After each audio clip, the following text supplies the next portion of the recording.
Welcome everyone to episode 74 of Raw Sport. We're back with another cracker with the man himself, Mr. Rick Glazer. Ricky, what's happening, my man? Not much, buddy. How you doing? Just getting ready to give us a good, quick half hour or 30 minutes of quick responses to great questions that you ask. Action-packed boxing over the weekend. We had a ton of boxing. We were spoiled for choice, actually. We're going to start right at the top. Navarrete, Oscar Valdez. Great fight. Navarrete did what he had to do. What are your thoughts? Valdez got the fight beat out of him. He's done. He's shot. He was on the back nine going in, and now he's completely shot.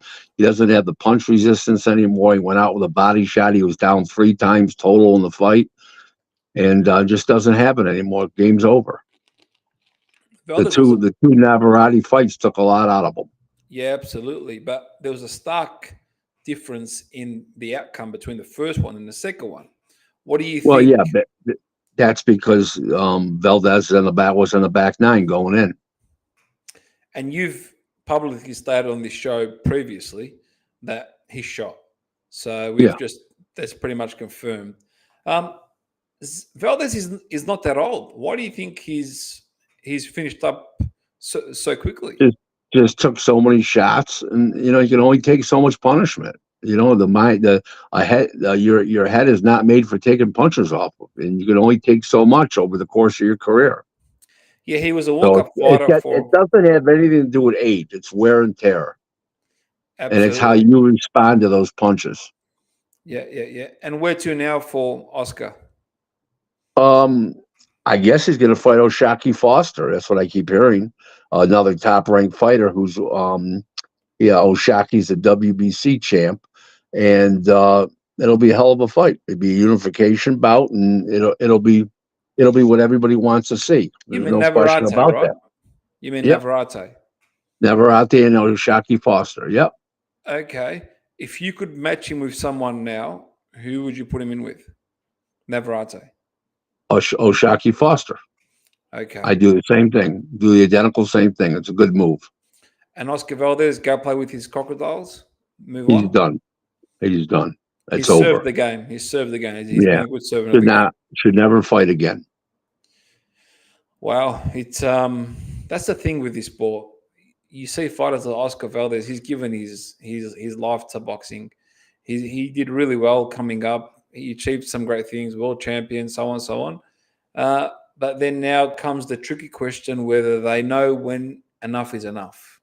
Well, you just said that he gave his life to boxing. Now you're going to spare him and save his life by having him retire.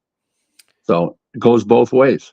He had some good people around him in his early days. Hopefully they can knock some sense into him and tell him enough's enough. So anyway. Enough is definitely enough there. There's no question about it. All right. We'll move on. Another big fight in Puerto Rico. Hitchins won the IBF title from our fellow Aussieman Liam Paro. He lost his first fight in his title defense in Puerto Rico. What are your thoughts on that fight? I thought that Paro didn't look like he knew what he was doing in there. He looked almost incompetent at times. And I was very disappointed because he looked like a real ringmaster when he fought Matias when he won the title in Puerto Rico. And he came back there and he looked like he shit the bed. He looked like he didn't even know what to do. I mean, it was almost. Hitchins was very vocal in the lead up. And there was a lot of talk and blab and so on. Do you think he got to him mentally? I don't know Paro personally, so I can't tell you that, but I would think he did, yes. How he performed or how he didn't perform, I should say. And and all the stuff that was being said by Richardson Hitchins, that possibility does exist. But the guy's a world champion. He's supposed to be a true professional. He was undefeated going in, and he just didn't look like he looked incompetent at times.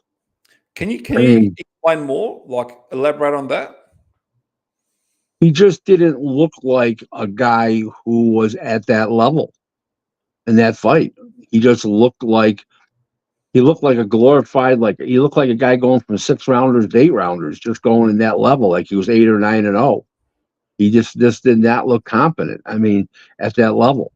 And Richardson Hitchens got a good ring IQ, got a great. He only throws 2 punches: a jab to the head and a straight right hand to the head. He doesn't throw any hooks. He doesn't throw any body shots. He's very simple, and I don't know. I can't explain it. He just didn't look competent. He went from looking like he had a great ring IQ versus Matias to having a very low ring IQ with a guy who only throws 2 punches, a jab to the head and a straight right to the head. I don't know what else to say other than that. I mean, just it looked like 2 different guys to me. What do you think he can do to sort of adjust? Maybe a new trainer. Start with a new trainer. Maybe the chemistry's not there. Maybe he's not listening to the corner. I don't know, but he didn't look good. He just didn't look like he belonged in there. It looked like a different league. I mean, very, very amateurs, jumping up and down, going like different levels and not throwing any punches. And just like, he just looked like a hot mess. Did you hear the instructions in the corner? No, I did not. Too busy listening to the announcers, laughing and talking amongst themselves. Do you think Eddie Hearn gave justice to Liam Paro in his promotion and the way he's treated him? Well, I don't think so, because if you win a world title on the road and you're undefeated, and you're from a country like Australia, who has been known to support their fighters, Fennec, Danny Green over the years, Jeff Horn, a whole bunch of them. I would have Australia and not put him in Puerto Rico again. I don't know what the wisdom was behind that. I can't tell you. I'm not Eddie. I don't really talk to Eddie. I've talked to Eddie like 3 times my whole life, and I'm trying to buy back my introduction right about now. But that being said, I would have insisted on having his title defense back in Australia. Whether it was now maybe Richardson Hitchens management didn't want to go to Australia because he was the mandatory, so maybe that was something to do with it. But then he should ask for a voluntary defense, and had Richardson Hitchens sit on the sidelines for 3 months, give him a voluntary defense, and then 90 days later fight again against the Hitchens. But he never even brought him back to Australia. What was the sense of doing that? It was another Eddie blunder. Eddie's very successful despite himself. I heard that Eddie was asking for too much money. Eddie was asking for too much money? Yeah, to hold the fight in Australia. He expected too much. He shouldn't have done that. Just should have kept. He should have just paid the TV, paid for the couple of fighters on the TV, and let them run the show and had them work on the gate and give Eddie some of the money out of the gate. I mean, he should have done something. I don't think that's the way you treat a world champion. Man's going to be known as a champion for a day. He never successfully defended his title. If you're Liam Paro right now, what would your next move be?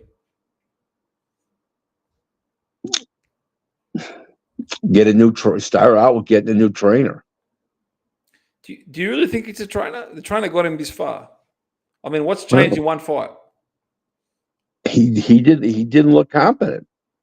I mean, I don't know what the trainer was telling him in the corner, but the chemistry's not. Something's not there.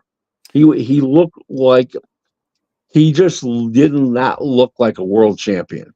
Why I say this to you is that same fight, that same trainer in his fight against Serhii Matias was the one who got him through the fight when it counted the most. That talk in the corner went viral for a reason. Listen, that may be true. That may be true. I don't remember. I saw the Matias fight. I don't remember that exactly, but I see so many fights. I mean, it's crazy. But yeah, that could be. But there was no chemistry the other night.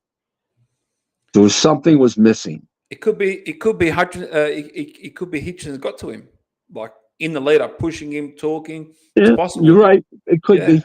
I will agree with that. Could possibly be, but boy, did he look like he was lost. I personally would have never taken a fight in Puerto Rico. Doesn't matter what, even if I Well, have to vacate. that's true. Yeah, me personally. True. But And he shouldn't have had a vacate. All he should have done is ask him to step aside for 3 months to fight a voluntary defense and then go on and fight Hitchins. They could have done that very easily. so you said get a new trainer, and what else?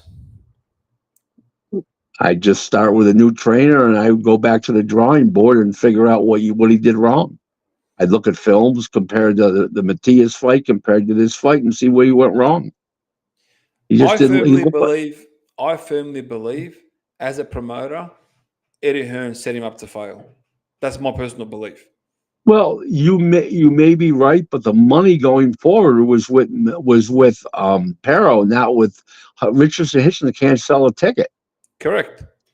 So, but the fact that he took him back there, and I mean, you're a world champion from Australia. You're a world champion. Well, I know why he took him. I know why he took him back there because he had a whole bunch of Puerto Rican fighters on the undercard thinking that they were going to draw, and this was the window dressing for the TV. That's what it was. In other words, they had the two Puerto Rican 130s fighting each other. They had Yankel, or whatever his name is there, the little guy, 112. They had a whole bunch of Puerto Ricans on the undercard. So I get that. But you don't treat a world champion like that. That's anybody. Yeah, I think he was mistreated, to be honest with you. And I agree. That's just me watching from the outside. I'm not disagreeing with you. You're preaching to the converted. Yeah, I mean, obviously we're breaking it down here, but I just feel you have a world champion from Australia. You give him the right to fight in Australia. He's earned that. He did what nobody else wanted to do. Matias, everyone was backing away from him. From the biggest names in the world down, nobody wanted to fight Matias. He was known as the boogeyman. He went there. He'd been in Puerto Rico. The finish should have been back home, or the least in Vegas. The least. The least in Vegas. But anyway, all right. We wish Liam Paro and his team the best moving forward, and it'll be interesting to see what outcome. But there was talks about Kambosos going up and then them eventually meeting in a huge local clash. It's a funny thing. Even without a world title, that's a big fight in Australia. It is. Yeah, it is. So it doesn't need to be a world title. If Kambosos gets a win right now, what I would do is I would put Kambosos and Paro on the same card, get them both wins, and then put them in with each other. Well, build it up. It's a big fight in Australia. You could listen. You could make it an IBF eliminator. There you go. That's why they pay you the big bucks. All right. That's why some people pay me the big bucks. Not everybody. There you go. All right. We'll keep going. Madrimov withdraws from his bout with acute bronchitis. He's withdrawn from his December 21st bout against, I don't know how to say this guy's name, Serhii Bohachuk in Riyadh, Saudi Arabia. What do you think is the situation there? Why don't you read my tweet from the other day? I can't keep up with you. You're too good. You're too good. You got him out all the time. I said, talk to us about your tweet. Him being sick is like me being skinny. That ain't. He's not sick, and I'm not skinny. So you reckon he pulled out purposely to fight? Obviously, or it is. I mean, that card's. Look, honestly, if I'm a fighter, I would have done the same because that card on the 22nd is super impressive. That's going to be a huge card, and he only makes sense. This fight's like, what's there for him to gain out of this fight? I'm sorry, what was that? What's there for him to gain out of the fight on the 21st? Well, that's true, but he signed a contract. Doesn't matter. There's nothing for him to really gain. It's just that he should have pulled out before immediately and switch, and not pull some kind of quickie scam. Turkey Shake announced it. So if the boss is happy, he's all right with it. Just keep going, mate. Let it flow. We'll keep going. Mike Tyson has been sued for nixing a promotional deal when he fought Jake Paul. Apparently, Mike Tyson is being sued in the London court for $1.5 million or €1.5 million for allegedly breaking a deal to promote a gambling company in order to fight social media influencer turned prize fighter Jake Paul. The company Medea, a Cyprus-registered company that promotes online casino and betting company Rabona, is suing the heavyweight champion and his company Tyrannic for allegedly reneging on the deal, which was agreed in January. Did you hear anything about this? Very little, but the fact that Mike Tyson's getting sued, I'm just going to say again, so he's getting sued. What is it with these guys? I mean, I think they sign so many deals, and then it all gets tangled up somewhere. I mean, he's not going to say no to fighting Jake Paul. How much did he make from that fight? I mean, probably 20 million. Oh, it's got to be more than that. Well, I'm saying probably. I don't know. Maybe 25. I heard people saying it was somewhere close to the 100. No, forget about it. No way. No way. So you reckon 25 million he made? Yeah. Why would you have to pay him that kind of money? 100 million or 50 million? Why? You wouldn't have to. Where's he getting 20 or 25? Right? I just think they brought so much attention to Netflix that it's worth any money. He's still a 58-year-old has-been. That's true. And he proved it. And he proved it. So paying the 1.5 isn't so bad after all. When you can go make. Yeah, he is the baddest man on the planet. He's still the baddest man on the planet. He was real bad. That's a dad joke, but I laugh at it. What's that? We're moving on. Some inspiring fighters were announced into the International Boxing Hall of Fame over the weekend.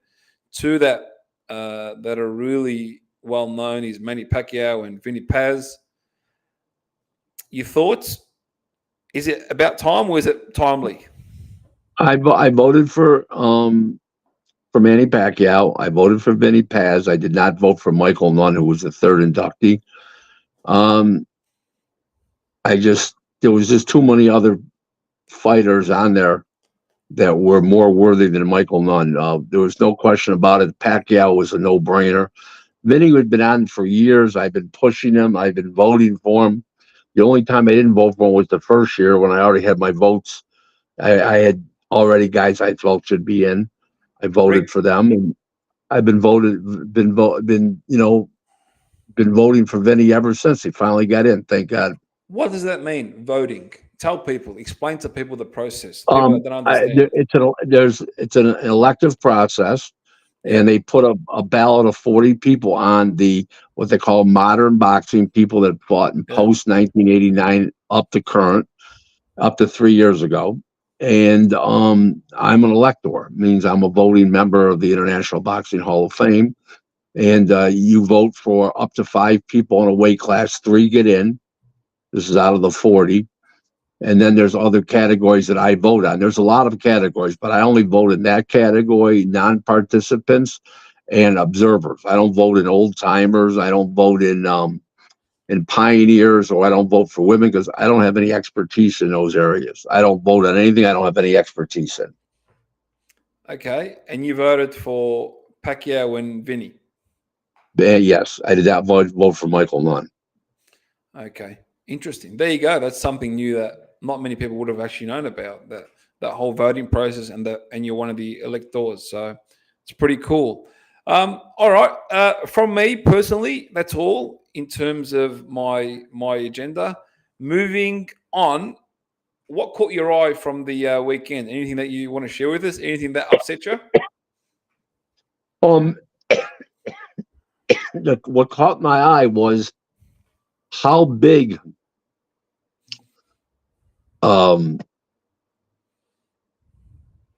Espinoza was compared to Rabesi Ramirez. I mean, the size difference was scary, and it proved it. Made him quit, whether he had a bad eye socket or orbital bone or whatever, but he quit. But he's going to be dangerous. He's 6'1" and 126 pounds. I mean, he's a dangerous guy. He's huge for the weight. I mean, huge. I've never seen somebody that big per pound ever in boxing. That's a huge guy for 126 pounds. Give us his full name, just so the fans know. Oh boy, Espinoza. I don't know. I can't remember his first name, but it was unbelievable. His size difference was so big. What about the American heavyweight that fought on the Top Rank show on the weekend? What are your thoughts? Richard Torres, he's improving. Yeah. He's getting a little better every fight. He's getting it together. He was an Olympic silver medalist. He's a good fighter. Is he too small to put it up with? You know what? With all the big boys? He is small, but he's got good foot speed, good mobility, and he's left-handed, so he'll do something. I don't know what he'll do, but he'll get in big fights. Whether he wins or not is a different issue. Because he's got a good story. I mean, where it comes from, and so on and so on. He's got a Central Valley. Yeah, he's good looking. He talks well. I mean, he's silver medalist in the Olympics. I mean, it's a no-brainer. It's a no-brainer. Exactly. Well, it'll be interesting to see his path moving forward. I mean, everyone thought Usyk wasn't big enough, and then he proved all the doubters wrong. So maybe we can only sit back and watch and critique along the way, as we do every single week, which brings me to the end of our show. Thank you, Mr. Rick, once again for joining us and sharing your knowledge and insights. Thank you to everyone who tunes in. And from us, that's all. Take care, everyone. We'll catch you all next week. Monday night, East Coast, 11:30 p.m. Take care.